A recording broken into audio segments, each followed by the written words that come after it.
Nous sommes ici à la salle Saint-Jean de l'Hôtel de Ville de Paris. Nous avons l'honneur d'y présenter une exposition consacrée à l'histoire de la haute couture depuis sa naissance à la fin du 19e siècle jusqu'à nos jours.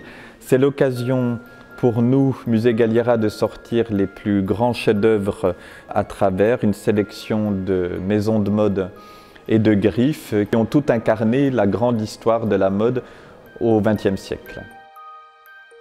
L'industrie de la haute couture est une industrie exclusivement française, pour ne pas dire parisienne, puisque tous les ateliers et les maisons de couture sont surtout installés à Paris, depuis la fin du 19e siècle où elle a été fondée par Charles Frederick Worth jusqu'à aujourd'hui. C'est donc une exclusivité, pour ne pas dire spécificité française.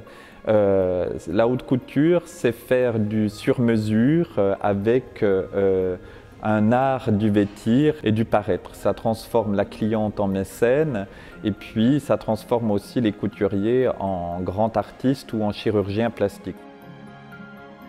La haute couture, ce n'est pas seulement la position hégémonique d'un couturier, mais c'est également tous les ateliers qui travaillent, j'allais dire, à l'œuvre commune de la haute couture. C'est-à-dire qu'une robe, quand elle sort d'un atelier, elle porte en elle les heures de travail comptables qui ont été nécessaires à sa réalisation, mais aussi tout le savoir-faire de plusieurs dizaines d'années de chaque ouvrière des ateliers. Ça, c'est unique et on peut dire qu'il y a une main haute couture qui ne se trouve qu'à Paris. On a fait une sélection d'à peu près une centaine de robes ici dans l'exposition qui, je pense, sans l'avouer par un texte qui les accompagne, disent toutes qu'elles sont nées de la haute couture.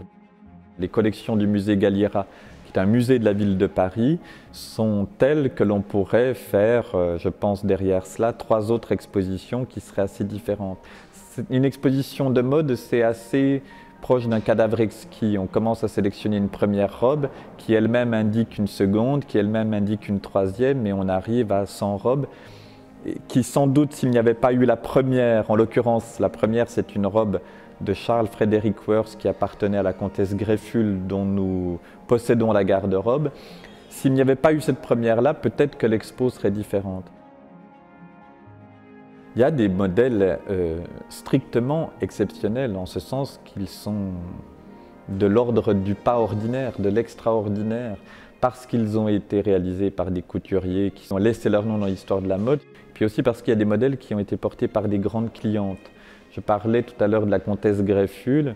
Elle a inspiré, entre autres, à Marcel Proust le portrait de la duchesse de Guermantes. Nous avons sa garde-robe entière au musée Galliera.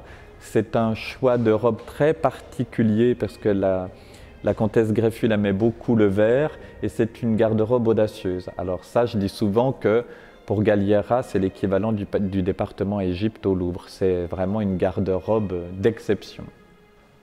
À l'exception des modèles des années 20 qui avaient été présentés dans une exposition sur les années 20 il y a moins de 10 ans, la plupart d'entre eux n'ont pas été présentés, je pense, depuis 20 ou 30 ans.